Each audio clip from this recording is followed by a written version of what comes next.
Hey everyone, welcome to Bible Every Morning. My name is Tracey Smiley, and we are doing a 365-day Bible challenge. And unfortunately, I'm recording this video for the second time because I don't know what happened to my first video, but the audio was cutting in and out, and it got to the point where I couldn't even fix it in my editing software Premiere. It just was not salvageable. So I'm here filming it again. So hopefully this goes through.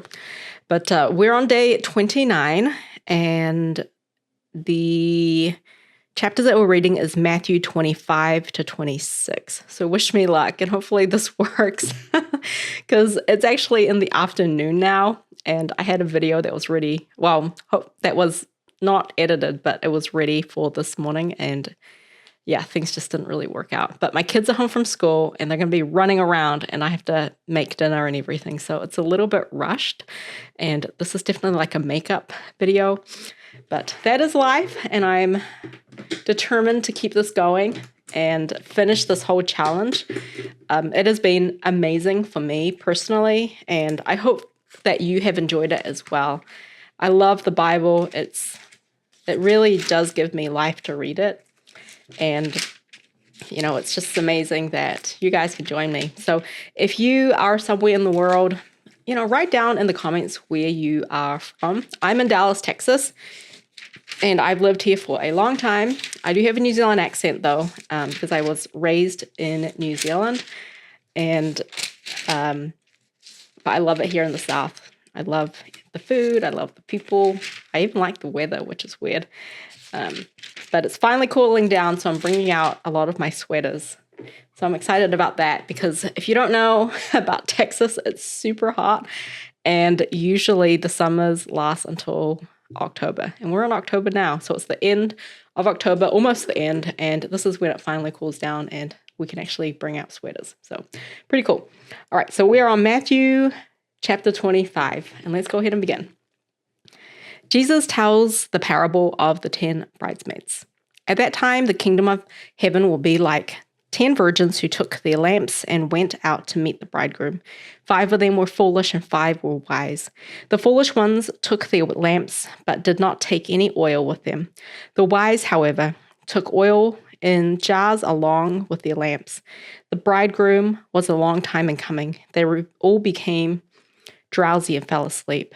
At midnight, the cry rang out, "Here's the bridegroom, come out to meet him." Then all the virgins woke up and trimmed their lamps. The foolish ones said to the wise, "Give us some of your oil. Our lamps are going out." "No," they replied, "there may not be enough for both of us and you. Instead, go to those who sell oil and buy some for yourselves."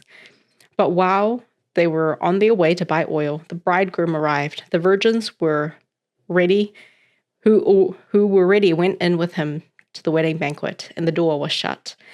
Later the others also came. Sir, they said, "open the door for us." But he replied, "I tell you the truth, I do not know you. Therefore keep watch, because you do not know the day or the hour." Again, it will be like a man going on a journey who called his servants and entrusted his property to them. To one he gave 5 talents of money, to another 2 talents, and to another 1 talent, each according to his ability. Then he went on his journey. The man who had received 5 talents went at once and put his money to work and gained 5 more. So also the one with 2 talents gained 2 more. But the man who had received the 1 talent went off, dug a hole in the ground, and hid his master's money. After a long time, the master of those servants returned and settled accounts with them. The man who had received the 5 talents brought the other 5. "Master," he said, "you entrusted me with 5 talents. See, I have gained 5 more." His master replied, "Well done, good and faithful servant. You have been faithful with a few things. I will put you in charge of many things. Come and share your master's happiness." The man with 2 talents also came. Master, he said, you entrusted me with 2 talents. See, I have gained 2 more. His master replied, well done, good and faithful servant. You have been faithful with a few things. I will put you in charge of many things. Come and share your master's happiness. Then the man who had received the 1 talent came. Master, he said, I knew that you are a hard man, harvesting where you have not sown and gathering where you have not scattered seed. So I was afraid and went out and hid your talent in the ground. Here is what belongs to you. His master replied, you wicked, lazy servant. So you know that I harvest where I have not sown and gather where I have not scattered seed? Well then, you should have put my money on deposit with the bankers, so that when I returned, I would have received it back with interest. Take the talent from him and give it to the one who has 10 talents. For everyone who has will be given more, and he will have an abundance. Whoever does not have, even what he has will be taken from him. And throw that worthless servant outside into the darkness, where there will be weeping and gnashing of teeth. When the Son of Man came in his glory, and all the angels with him, he will sit on his throne in heavenly glory. All the nations will be gathered before him, and he will separate the people one from another as a shepherd separates the sheep from the goats. He will put the sheep on his right and the goats on his left. Then the king will say to those on his right, come, you who are blessed by my Father, take your inheritance, the kingdom prepared for you since the creation of the world. For I was hungry, and you gave me something to eat. I was thirsty, and you gave me something to drink. I was a stranger, and you invited me in. I needed clothes, and you clothed me. I was sick, and you looked after me. I was in prison, and you came to visit me. Then the righteous will answer him, Lord, when did we see you hungry and feed you, or thirsty and give you something to drink? When did we see you a stranger and invite you in, or needing clothes and clothe you? When did we see you sick or in person and go to visit you? The king will reply, I tell you the truth. Whatever you did for one of the least of these brothers of mine, you did for me. Then he will say to those on his left, depart from me, you who are cursed, into the eternal fire prepared for the devil and his angels. For I was hungry, and you gave me nothing to eat. I was thirsty, and you gave me nothing to drink. I was a stranger, and you did not invite me in. I needed clothes, and you did not clothe me. I was sick and in prison, and you did not look after me. They also will answer, Lord, when did we see you hungry and thirsty, or a stranger, or needing clothes, or sick, or in prison, and did not help you? He will reply, I tell you the truth, whatever you did not do for one of the least of these, you did not do for me. Then they will go away to eternal punishment, but the righteous to eternal life. Matthew chapter 26. When Jesus had finished saying all these things, he said to his disciples, as you know, the Passover is 2 days away, and the Son of Man will be handed over to be crucified. Then the chief priests and the elders of the people assembled in the palace of the high priest, whose name was Caiaphas, and they plotted to arrest Jesus in some sly way and kill him, but not during the feast, they said, or there may be a riot among the people. Jesus was in Bethany, in the home of a man known as Simon the leper. A woman came to him with an alabaster jar of very expensive perfume, which she poured on his head as he was reclining at the table. When the disciples saw this, they were indignant. Why this waste? They asked. This perfume could have been sold at a high price and the money given to the poor. Aware of this, Jesus said to them, why are you bothering this woman? She has done a beautiful thing to me. The poor you will always have with you, but you will not always have me. When she poured this perfume on my body, she did it to prepare me for burial. I tell you the truth, wherever this gospel is preached throughout the world, what she has done will be told in memory of her. Then one of the 12, the one called Judas Iscariot, went to the chief priests and asked, what are you willing to give me if I hand him over to you? So they counted out for him 30 silver coins. From then on, Judas watched for an opportunity to hand him over. On the first day of the feast of unleavened bread, the disciples came to Jesus and asked, "Where do you want us to make preparations for you to eat the Passover?" He replied, "Go into the city to a certain man and tell him, 'The teacher says, my appointed time is near. I am going to celebrate the Passover with my disciples at my house.'" So the disciples did as Jesus had directed them and prepared the Passover. When evening came, Jesus was reclining at the table with the 12, and while they were eating, he said, "I tell you the truth, one of you will betray me." They were very sad and began to say to him, one after the other, "Surely not I, Lord." Jesus replied, "The one who has dipped his hand into the bowl with me will betray me.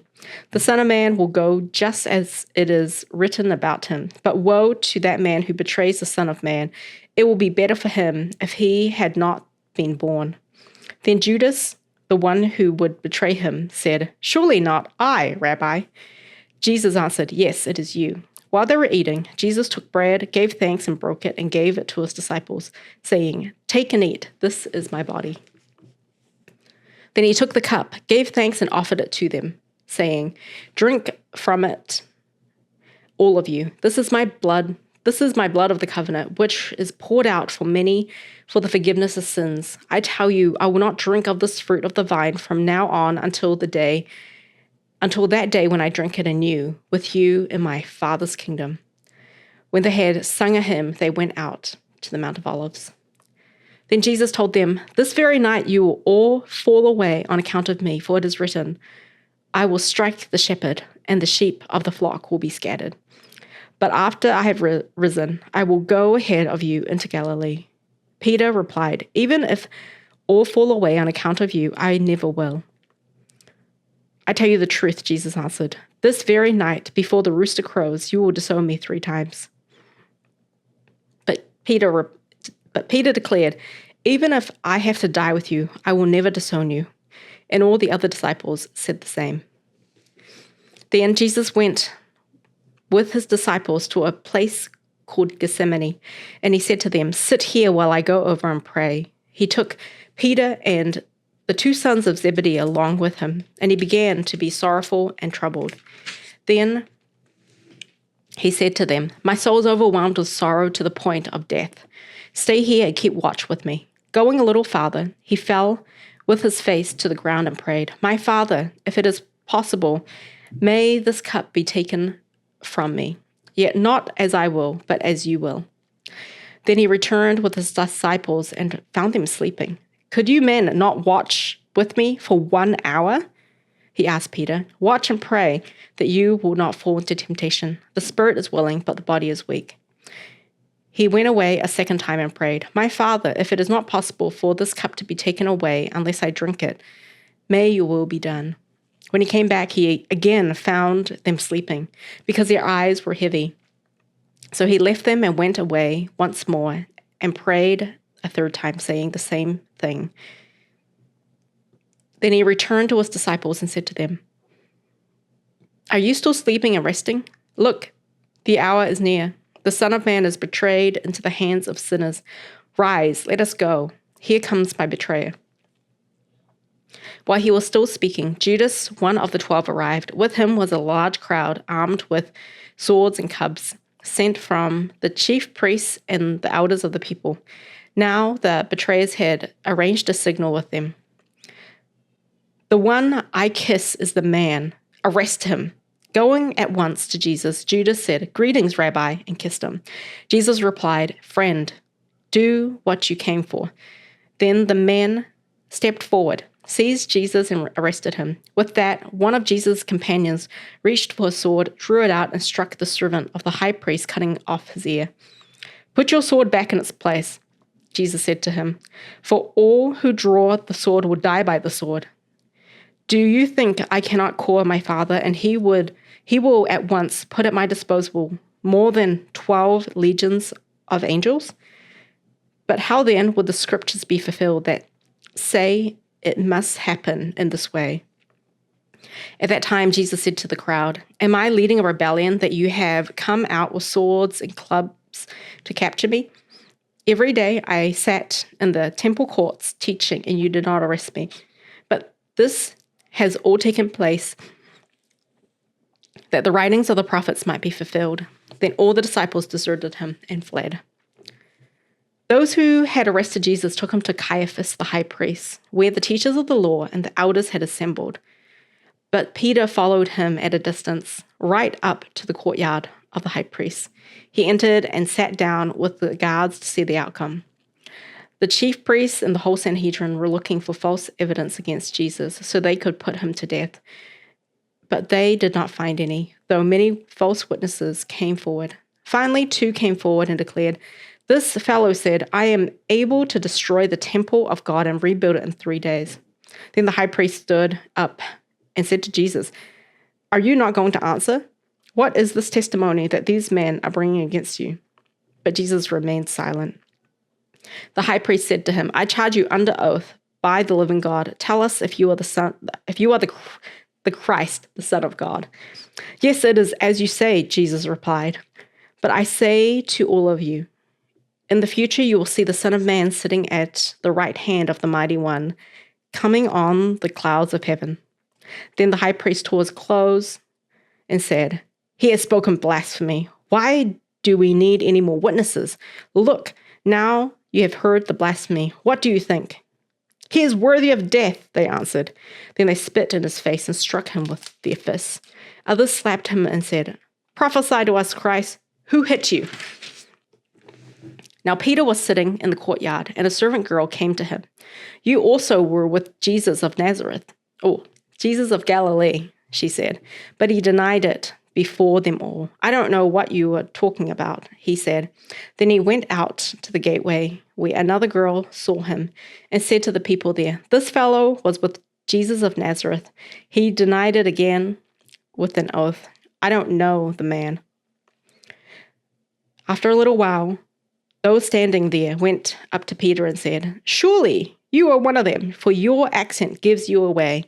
Then he began to call down curses on himself and swore to them, "I don't know the man." Immediately a rooster crowed. Then Peter remembered the word Jesus had spoken, "Before the rooster crows, you will disown me 3 times." And he went outside and wept bitterly. So that concludes Matthew 20, chapter 25 and 26. Wow, that's heavy. Very heavy chapter. Wow. So,